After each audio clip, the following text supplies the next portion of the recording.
మన ఛానల్‌లో అయితే మీరు చూస్తున్నారు కదా! హెల్త్ రిలేటెడ్ వీడియోస్ మాత్రమే ఇన్ని రోజులు చేశాము. ఇన్ఫర్మేషన్‌గా మనం అలా వీడియోస్ చేస్తూ వచ్చాము.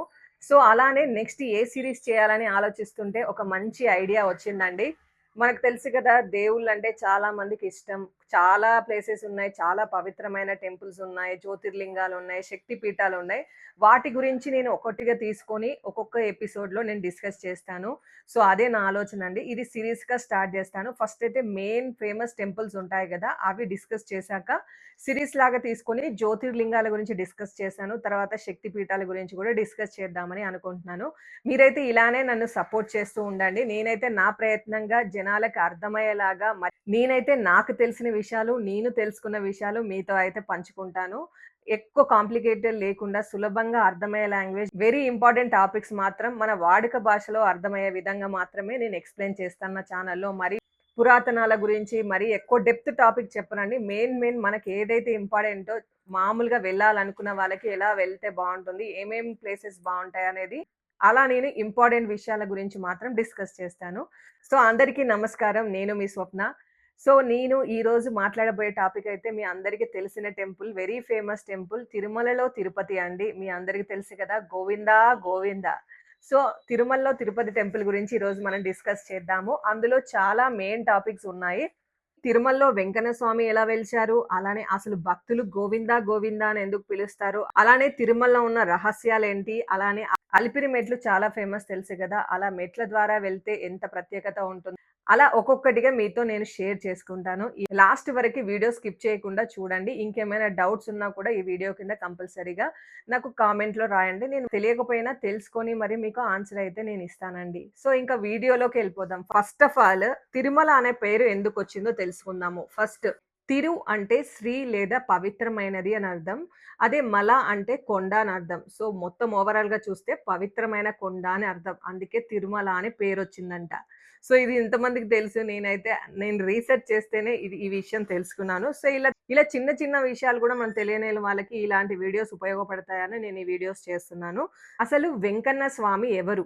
వెంకన్న స్వామి అంటే మన శ్రీ మహావిష్ణువే అండి. కలియుగంలో భక్తులని రక్షించడానికి శ్రీ వెంకటేశ్వర స్వామిగా అవతరించారని పురాణాలు చెబుతున్నాయి. సో, ఇవి ఒక్కొక్కటిగా నేను క్వెషన్ వైస్ మీకు చెప్తానండి. సో, అసలు తిరుమలలో ఎందుకొచ్చారు? స్వామివారు అసలు తిరుమలకి ఎందుకొచ్చారు? అనేది చాలా మందికి డౌట్ ఉంటుంది కదా! లక్ష్మీదేవి వైకుంఠాన్ని విడిచి భూలోకానికి వచ్చిన తర్వాత ఆమెని వెతుక్కుంటూ మహావిష్ణువు కూడా భూమి పైనకి వచ్చి శేషాచలంలో నివసించారని పురాణాలు చెప్తున్నాయండి. సో, ఇది అర్థమైంది కదా! ఇంకొక డౌట్ ఏంటంటే కుబేరుని దగ్గర ఎందుకు అప్పు చేశారు అనేది చాలా మందికి డౌట్ ఉంటుంది.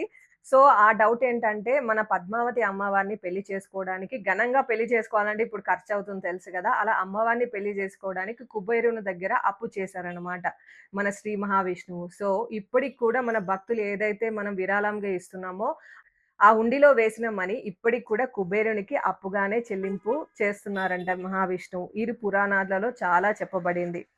సో, ఇంకో క్వెషన్ ఏంటంటే తలనీలాలు ఎందుకిస్తారు? చాలా మంది తిరుపతికెళ్ళిన తర్వాత గుండు చేపించుకుంటారు గదా! అసలు గుండె ఎందుకు చేపించుకుంటారు? తలనీలాలు ఎందుకిస్తారు? అనేది చాలా మందికి డౌట్ ఉంటుంది కదా! మనిషి మన అహంకారాన్ని వదిలిపెట్టి దేవుణ్ణి సంపూర్ణంగా శరణాగతి చేసుకునే సూచనగా భక్తులందరూ తలనీలాలు సమర్పిస్తారన్నమాట. సో, అందుకే అందరూ చాలా మంది తిరుమలకెళ్ళిన వాళ్ళు గుండు కంపల్సరీగా చేపించుకుంటారు. అదే లేడీస్ అయితే 3 కత్తెరలైనా కంపల్సరీ ఇస్తారనమాట. సో, ఎందుకు ముందుగా వరాహస్వామినే దర్శించాలని చాలామంది అంటుంటారు. మీరు చాలామంది వింటుంటారు గదా! మీరు తిరుపతికెళ్ళిన వాళ్ళందరికి మీకు తెలిసుంటుంది. వరాహస్వామి టెంపుల్ ఉంటుంది. అక్కడ అందరూ ఫస్ట్ దర్శనం చేసుకున్నాకనే తర్వాతనే మహావిష్ణువు దర్శనానికి వెళ్తారనమాట. అసలెందుకు చాలా మందికి తెలిసే ఉంటది. తెలియని వాళ్ళ గురించి ఒకసారి నేను మళ్ళీ చెప్తాను. తిరుమల ప్రాంతం మొదట వరాహస్వామికి చెందిందని పురాణాలు చెప్తున్నాయి. అందుకే ఆయనని ముందుగా దర్శించిన తర్వాతనే శ్రీ మహావిష్ణువు దర్శించడానికి చాలా మంది వెళ్తుంటారు. ఇంకొక డౌట్ ఏంటంటే తిరుమలలో గోవింద గోవింద అనే శ్రీ మహావిష్ణుని ఎందుకు స్మరిస్తారు? సో, శ్రీ మహావిష్ణుకి చాలా పవిత్రమైన నామాల్లో గోవింద అనే నామం చాలా మెయిన్ అన్నమాట. అందుకే చాలా మంది గోవింద గోవింద అని స్మరిస్తూ దేవుని దగ్గరికి నడుస్తూ ఉంటారు, వెళ్తూ ఉంటారు. మీరు దర్శనం కోసం క్యూలో నిలబడి ఉన్నా కూడా గోవింద గోవింద అనే నామం ఎప్పుడు వినిపిస్తూ ఉంటుంది. ఈ నామస్మరణ మనసుకి భక్తి, శాంతి, ధైర్యం కలిగిస్తుందని విశ్వసిస్తూ ఉంటారు. అందుకే అందరూ గోవింద గోవింద అనే నామం పలుకుతూనే ఉంటారు. మెయిన్‌గా అలిపిరి మెట్లు మీరు వినే ఉంటారు. దాని చరిత్ర అండ్ విశిష్టత గురించి డిస్కస్ చేద్దాము. మోస్ట్ ఇంపార్టెంట్ చాలా మంది అలిపిరి మెట్లు తెలుసు కదా అండి. 3550 మెట్లుంటాయి. ఎంతమంది ఎక్కారో, ఎక్కితే మాత్రం కామెంట్‌లో కంపల్సరీగా మెన్షన్ చేయండి. మేము వెళ్ళినప్పుడు కూడా అలిపిరి మెట్ల నుంచే వెళ్ళాము. ఆ మార్గ ద్వారమే మేము చేసుకున్నాము. సో, చాలా మంది వెళ్ళే ఉంటారు. వెళ్ళిన వాళ్ళు కంపల్సరీగా కామెంట్ చేయండి. సో, ముందుగా తిరుపతి నుంచి తిరుమలకి మనం శ్రీ మహావిష్ణువుని దర్శించడానికి కాలినడకన వెళ్ళడానికి మనం ఉపయోగించే మార్గాన్ని మనం అలిపిరి మెట్లు అంటాము. అసలు అలిపిరి అనే పేరెందుకొచ్చిందో చాలా మందికి డౌట్ వచ్చుంటది గదా! దాన్ని నేను ఆన్సర్ క్లారిఫై చేస్తాను. సో, ఫస్ట్ ఆఫ్ ఆల్ ఏంటంటే ఆదిపడి అనే పదం నుంచి వచ్చిందనమాట.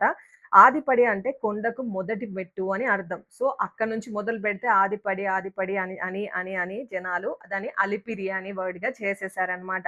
అలా జనాల్లో ఇప్పుడు వినిపించే పదం అలిపిరి మెట్లు, అలిపిరి మెట్లు అని వినిపిస్తున్నాయి. సో, అలిపిరి మెట్లు సుమారుగా 3550 మెట్లుంటాయండి. ఆల్‌మోస్ట్ 10-11 కిలోమీటర్స్ ఉంటుంది. మనము నడుచుకుంటూ వెళ్తే కంపల్సరీ 4-5 అవర్స్ అయితే పడుతుంది. ఇంకా డిపెండ్స్ ఆన్ హెల్త్ కండిషన్ బట్టి ఇంకా ఎక్కువ కూడా పట్టొచ్చు. సో, చాలామంది అలిపిరి మెట్లకి పసుపు, కుంకుమ గూడా రాస్తూ ఉంటారు. ప్రతి మెట్టుకి పసుపు, కుంకుమ రాస్తారు. చాలామంది మొక్కులు పెట్టుకుంటారు. దేవుడిని చాలా భక్తిగా నమ్మేవాళ్ళు ఏదైనా మొక్కుకొని అలా పసుపు, కుంకుమ పెట్టుకుంటే కంపల్సరీగా నెరవేరుతుందని చాలా భక్తులు నమ్ముతున్నారనమాట. ఇది కంపల్సరీ ఏం లేదు. నమ్మేవాళ్ళు మాత్రం కంపల్సరీ ఇదైతే అక్కడ ఫాలో అవుతున్నారు. చాలా మందికి డౌట్ రావచ్చు. అలిపిరి మెట్లు ఎక్కితే మనకి ఏం దొరుకుతుంది అనే చాలా మందికి ఆశిస్తాం కదా! కంపల్సరీగా మనసుకైతే ప్రశాంతత ఉంటుంది. భక్తి మార్గం నుంచి వెళ్తున్నట్టు ఒక ప్రాసెస్‌లో వెళ్తాము. ఇంకొకటి మనం ఏదైతే కోరుకున్న కోరిక కంపల్సరీగా నెరవేరుతుందని ఒక కాన్ఫిడెంట్ అయితే ఉంటుంది. సో, అందుకనే చాలా మంది అలిపిరి మెట్లెక్కుతారు. కంపల్సరీ ఒకసారైనా మన జన్మలో ఎక్కాలనేది చాలా మందికుంటుందనమాట. సో, మీరు కూడా ఎప్పుడైనా అలిపిరి మెట్లు ఎక్కాలనుకుంటే నేను కొన్ని సూచనలు చెప్తాను. అవి ఫాలో అవ్వండి. అలిపిరి మెట్లు డైరెక్ట్‌గా ఎక్కొచ్చు. లేదంటే ప్రతి ఒక్క మెట్టుకి పసుపు, కుంకుమ కూడా మనం రాయొచ్చనమాట. పసుపు, కుంకుమ రాయాలి అనుకున్న వాళ్ళు ఇంట్లో నుంచే కంపల్సరీగా ఒక బౌల్ తీసుకెళ్ళండి. పసుపు, కుంకుమ ఒక 1 కేజీ వరకి పడుతుంది. ఎందుకంటే 3550 మెట్లుంటాయి గాబట్టి అలా పడుతుంది. ఇంటి నుంచే తీసుకెళ్ళండి. సో, అక్కడ గూడా దొరుకుతాయి కొనుక్కోవాలనుకుంటే. ఒక ప్యాకెట్‌కి 150 రూపీస్ ఉంటుంది. అది ప్యూర్‌గా లేదనమాట. నేను చూసాను. ఒక డబ్బా అలా తీసుకున్న వాళ్ళకి 50 రూపీస్ ఉంటుంది. ఎందుకంటే అవి 2 ఏసి వాటరేసి కలుపుకోవడానికి. వాటర్ బాటిల్ గూడా కంపల్సరీ క్యారీ చేయండి. డ్రింకింగ్ వాటర్స్ మధ్యలో మెట్లు ఎక్కేటప్పుడు కంపల్సరీగా అవి అవైలబుల్‌లో ఉంటాయి. సో, స్టార్టింగ్ కింద మనం ఫస్ట్ స్టెప్ ఎక్కేప్పుడు ఏదైనా ఒక సంకల్పం అనుకోని మెట్లనేది ఫస్ట్ నుంచి స్టార్ట్ జేస్తాం గదా! సో, అక్కడైతే ఒక వాటర్ బాటిలు, కుంకుమ, పూలు, కొబ్బరికాయ, తర్వాత కుంకుమ, పసుపు ఇవన్నీ రెడీ బెట్టుకొని మీరు స్టార్ట్ అవ్వండి. ప్రతి మెట్టుకి భక్తి, విశ్వాసం, సహనంతో మనం కుంకుమ, పసుపు పెట్టుకొని దేవుడిని మొక్కుకొని ఆయన పాదమే అనుకోని చాలామంది ముందుకు నడుస్తూ ఉంటారు. కోట్లాది మంది భక్తులు మన కంపల్సరీగా అలిపిరి మెట్లతోటి ఒక్కసారైనా వెళ్ళాలని అందరూ అనుకుంటారు. మీకు వీలైతే కంపల్సరీ ఒకసారైనా వెళ్ళడానికి ప్రయత్నించండి. లేదు అంటే మనము ఎక్కడ వెళ్ళినా స్వామివారే కదా! లోకమంతా స్వామివారే. మన పైన ఆయన కృప కంపల్సరీగా ఉంటుంది. మీరు అలా ఏం అనుకోవద్దు. పెద్దవాళ్ళు వెళ్ళలేని వారు ఓకే. ఇంట్లో నుంచే మీరు భక్తిగా పూజించండి. నడవడానికి వీలున్న వాళ్ళు అలిపిరి మెట్ల త్రూ ఒకసారి మీరు ప్రయత్నించండి. సో, ఇంకా ఈ వీడియో ఇంతే అండి. తిరుమల, తిరుపతి మన మహావిష్ణు గురించి నాకు తెలిసిన ఇన్ఫర్మేషన్, తెలుసుకున్న ఇన్ఫర్మేషన్ మీతో అర్థమయ్యే లాంగ్వేజ్‌లో షేర్ చేసుకున్నాను. నెక్స్ట్ ఇంకొక మంచి టెంపుల్‌తో, మంచి ప్రత్యేకత ఉన్న టెంపుల్‌తో మళ్ళీ డిస్కషన్స్‌కి వస్తాను. సో, చాలా మందికి ఉన్న డౌట్స్ నేను క్లారిఫై చేశానని అనుకుంటున్నాను. ఇంకేమైనా మీకు డౌట్స్ ఉంటే నాకు కామెంట్ రూపంలో పెట్టండి. నేను కంపల్సరీగా ఆన్సర్ చేస్తాను.